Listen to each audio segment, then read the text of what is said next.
I light this chalice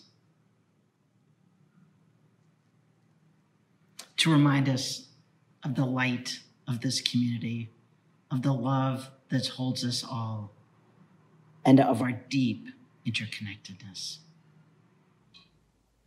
Good morning. Our opening words this morning are by Mickey Jones, entitled Invitation to Brave Space. Together, we will create brave space, because there is no such thing as safe space. We exist in the real world. We all carry scars and have all caused wounds.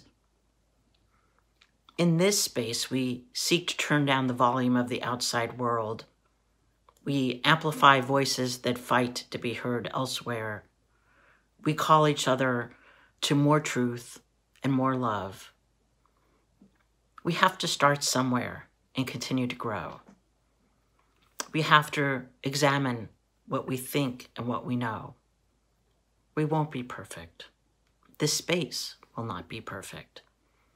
It will not always be what we wish it to be. But it will be our brave space together, where we work on it side by side. Please join me in the recitation of our shared covenant. Love is the spirit of this congregation, and service is its prayer. This is our great covenant, to dwell together in peace, to seek the truth and love, and to help one another. As we began to speak of last week, we're highlighting the Unitarian Universalist Service Committee program, Guest at Your Table. As part of that, we will continue to highlight a different individual and different organization each Sunday in January. And as explained last week, the idea is that you'll be honoring this work in your own home as well. And at the end of January, we look forward to receiving and forwarding whatever donations you've collected as your own contribution to these important efforts. So this week's sharing is of Chief Sherelle Parfait Dardar and her community in southern Louisiana. And they've been left to deal with climate change on their own. Lacking federal recognition as a tribe, there is therefore no government funding to respond to the coastal erosion, the increasingly frequent hurricanes, and other climate change impacts that small Louisiana tribes like this one feel every day, even though they did so little to create it. And as you know, there's not accountability from the oil and gas companies, whose canals and pollution, along with climate change, have forever altered the landscape of that region. Perhaps the best known impact is thousands of miles of land loss, but it's only one of many sorts of environmental damages. The loss of lands and trees mean that these communities have lost hunting areas. The saltwater intrusion has limited farming to a very small number of crops, and severe flooding has eradicated ancestral burial grounds. And while the lack of governmental support is nothing new for this tribe,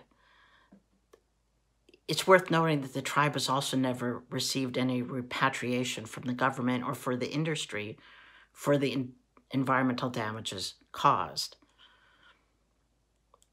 And so indigenous communities like this one in Louisiana and beyond, they submit formal complaints to the UN about the US's failure to adequately address the climate change in their homelands. They state, "We are showing the world that you do not just have to sit by and watch our planet, our health, and our lifeways be destroyed." As part of that effort, Chief Sherelle partnered with the UU Service Committee, and she did so in a way that helped get their voice amplified. In her own words, the UU Service Committee assisted us with providing the tools needed to address and resolve the many injustices against our people. And that's one of the things we can do as Unitarian Universalists. We can be in solidarity with those most vulnerable. We can help move in the direction of reparations, of transferring back the monies that have been so abundant for some, but taken at the expense of others. So we look forward to your generosity for this very worthy cause.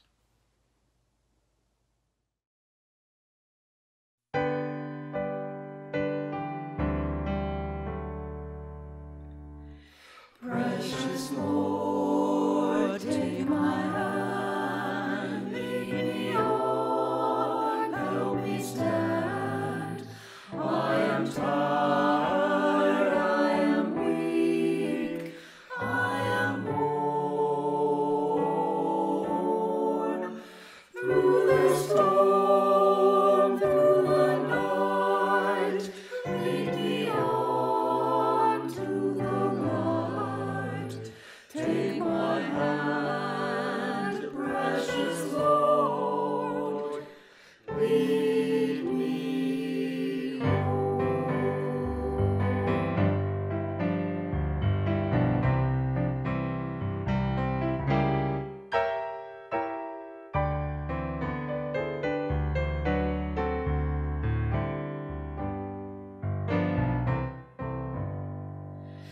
Precious Lord, take my hand, lead me on, help me stand. I'm tired, I am weak, I am worn.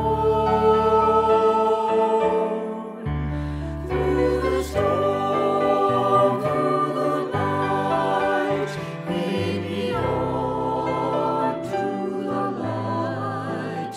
Take my hand, precious Lord, lead me home.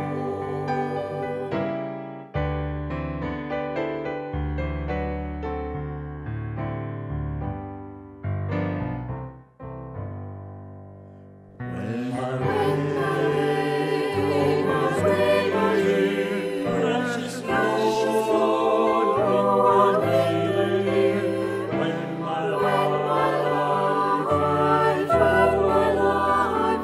was gone, hear my hold my hand, must I fall? Take my hand, precious Lord, lead me home. Precious Lord, take my hand, lead me on, help me stand. I am tired, I am weak, I am worn. Through the storm, through the night, lead me on to the light. Take my hand, precious Lord, lead me home. Take my hand, precious Lord, lead me home.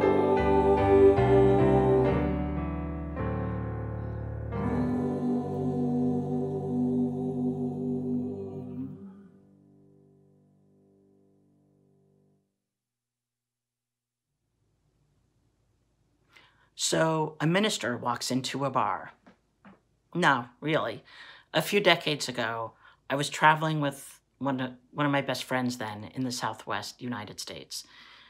And we had just arrived in Tucson, Arizona, and we were tired, and we were hungry, and we were thirsty. It was late, and there weren't a lot of restaurants open, so we decided that the local bar was our best option for dinner that night. As we swung open the door to the bar, it felt like every head in the place turned to look at us. And it wasn't a look of invitation.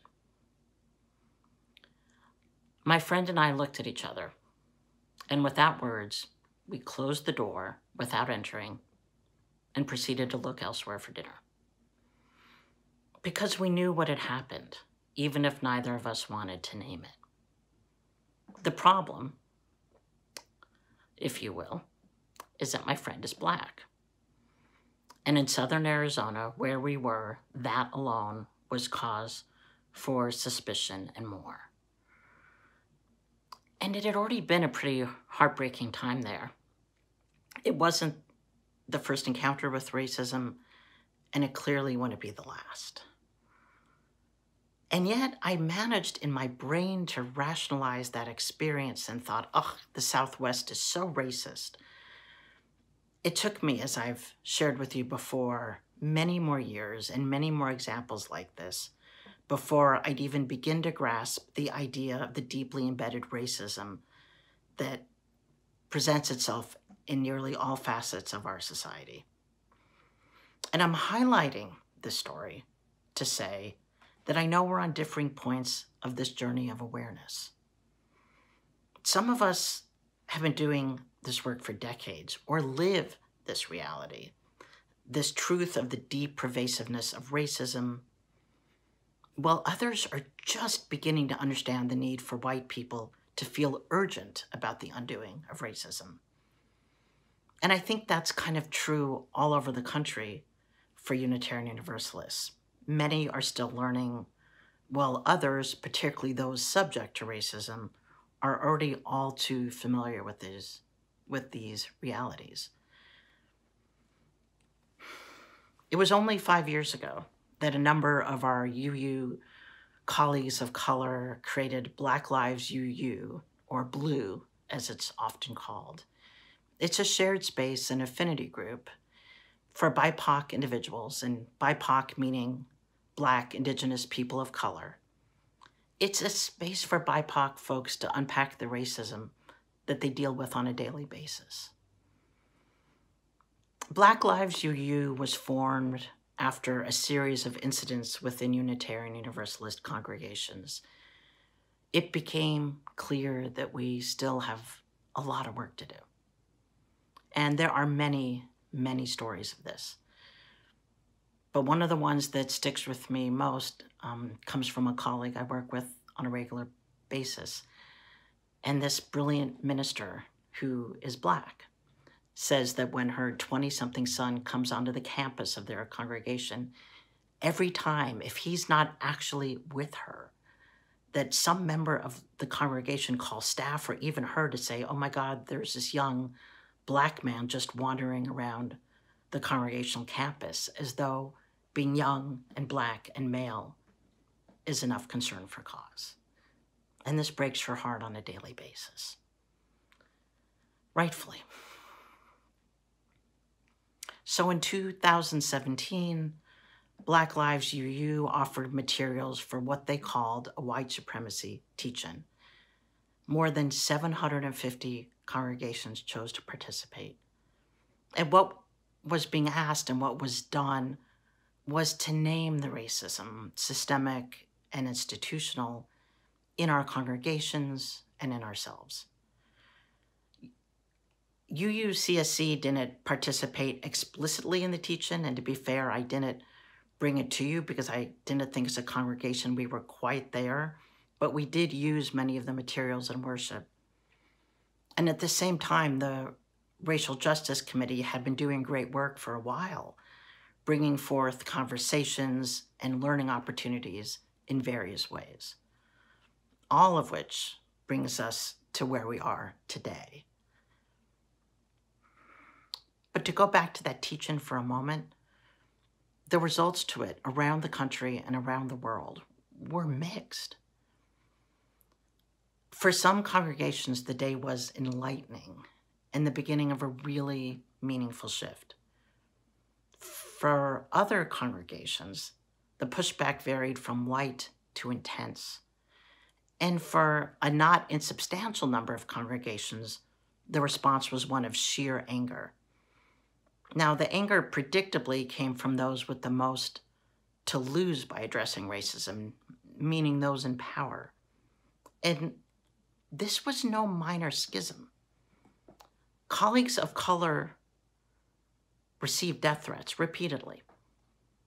At the other end of the spectrum, there are 15 white ministers who resigned en masse, saying that this Unitarian Universalism that demanded that we deal with racism, that they no longer recognized the Unitarian Universalism that they had once joined. So the backlash was more intense than I ever would have guessed. But not more than Black Lives UU anticipated. They knew what they were asking for, and they knew what it would take to get there. It would take nothing short of a mass movement within Unitarian Universalism. So in 2019, Black Lives UU offered this proposal: add an 8th principle, one that would be explicitly anti-racist. And this had been contemplated before, even at the 1961 merger of Unitarianism and Universalism. As I've told you, it was hard fought, it was a schism then, and it was ultimately rejected. But Black Lives UU knew that history, and they had this different approach. Using a grassroots organizing method, they've gone straight to the congregations and said to them, would you adopt the 8th principle? Black Lives UU has spent countless hours educating, developing worship materials, and eventually coming to the wording for the proposed 8th principle. And this idea is simple and profound, because as more and more congregations adopt this proposed 8th principle, all of Unitarian Universalism will be invited into this reckoning with our country's history and our present.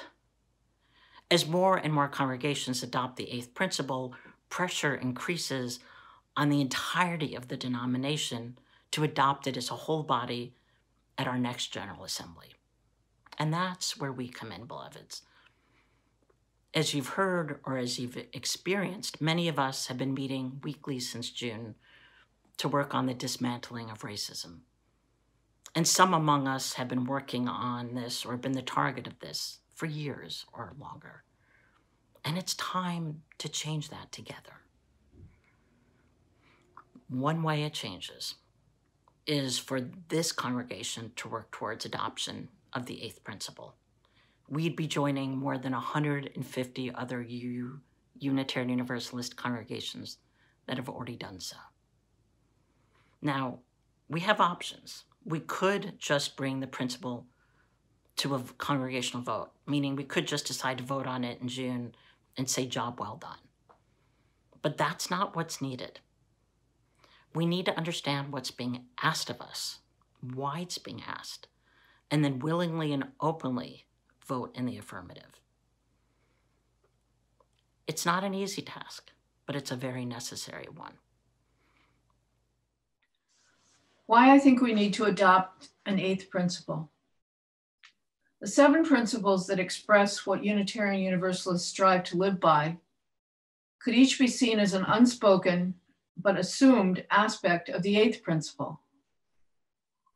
But the problem is that such assumptions have not led to equity for Black, Indigenous, or people of color among UUs. They have only contributed to the kind of silence that settled over our land and our faith after the hopeful activism of the 60s. It is a silence that allows a South Kingstown High School guidance counselor to believe that students of color should only apply to state schools, or that students of color won't be able to do the work in an honors class, or that the restless anger and frustration of a student of color indicates either their limited intellectual capabilities or their unwillingness to study. It's a silence that allows oppressive systems throughout American society to stay in place and even encourages the spread of their influence, such as a school to jail pipeline for many young males of color, or invisible barriers to job promotions for women of color, or most un-American of all, setting up numerous barricades to the most basic right of voting. To break that silence, there must be words that we UUs read over and over as we do the 7 principles. There must be words that commit us to a goal to live by, as do the other 7 principles. In the case of the 8th principle, the aim is to, quote, dismantle racism and other oppressions in ourselves and in our institutions, unquote. It's an honorable effort and one that has been far too long in coming. I want to read to you the proposed language of the 8th principle. We, the member congregations of the Unitarian Universalist Association, covenant to affirm and promote journeying towards spiritual wholeness by working to build a diverse, multicultural, beloved community by our actions that accountably dismantle racism and other oppressions in ourselves and our institutions.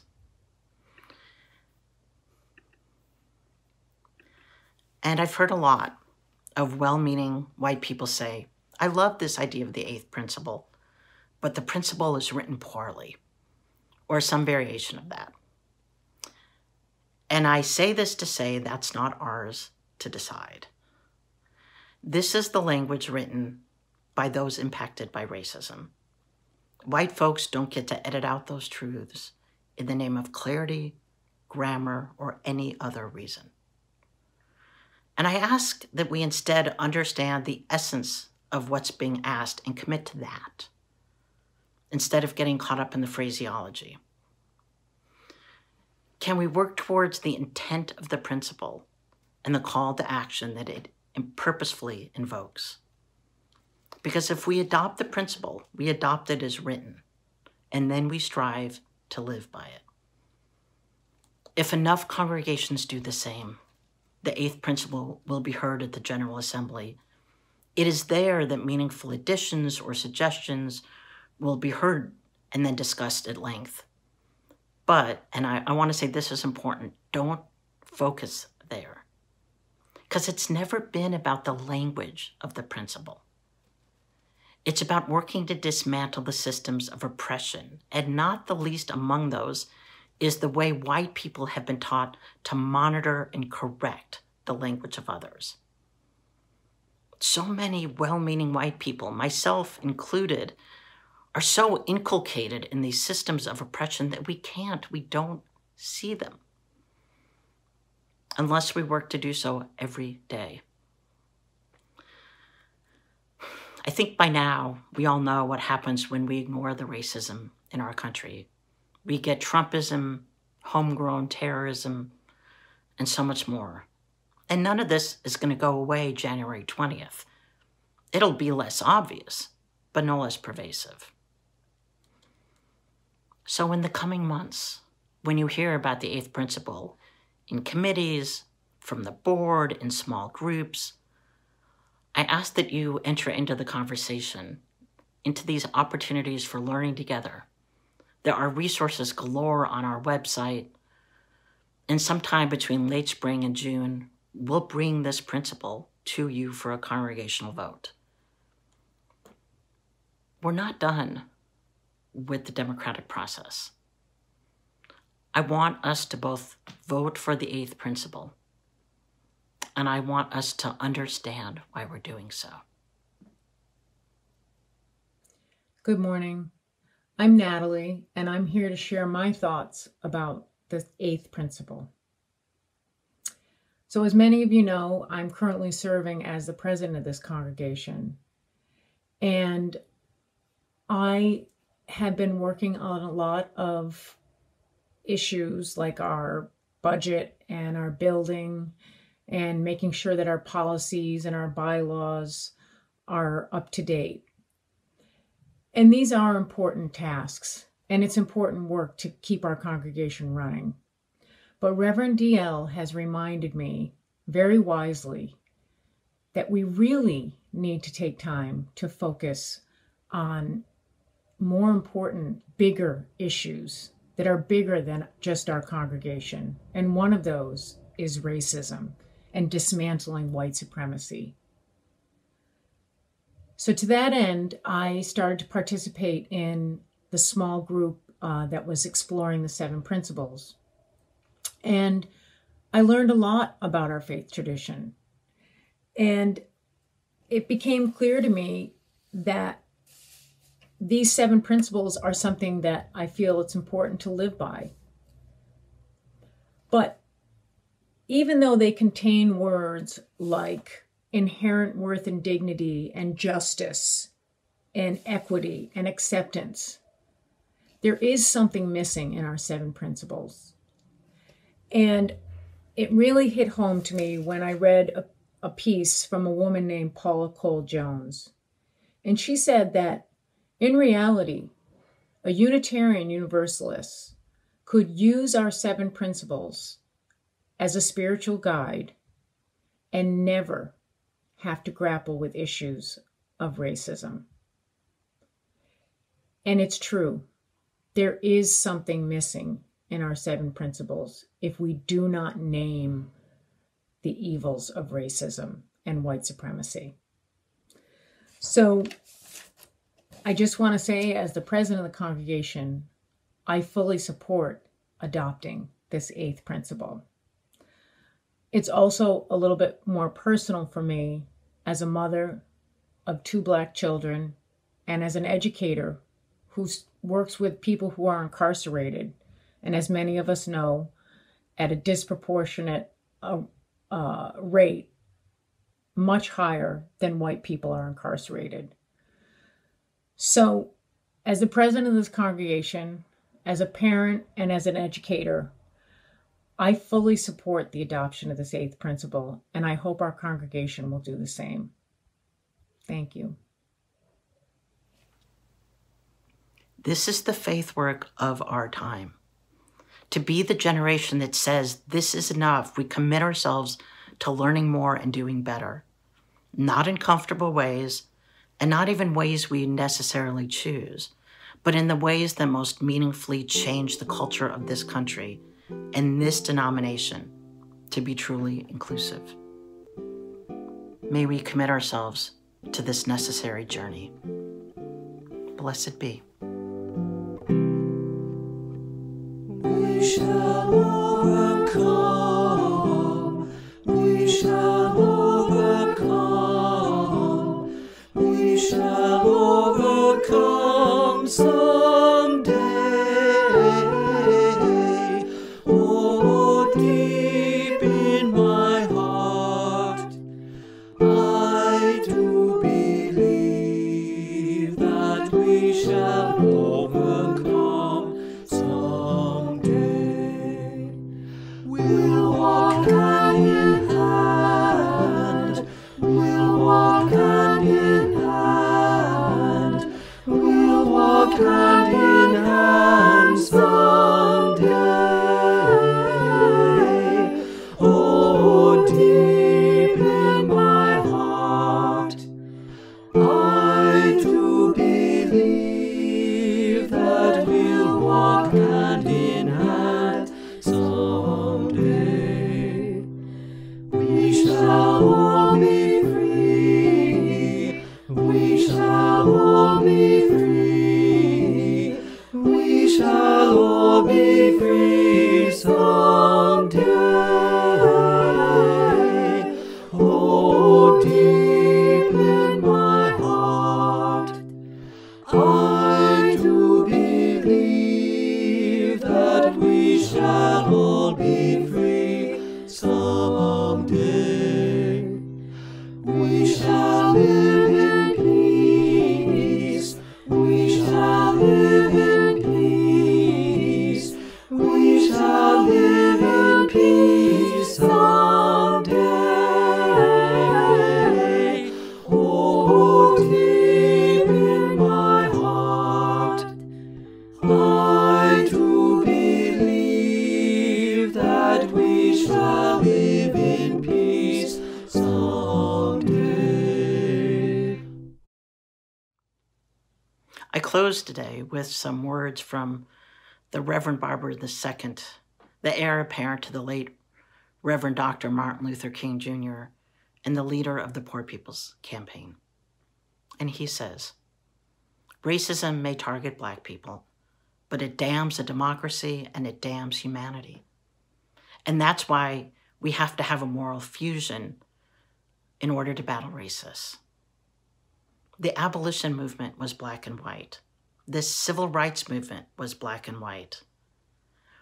What we're seeing today is not new. It may look different because of social media, but the reality is that we've always had to work together across races and across other divides in order to move forward.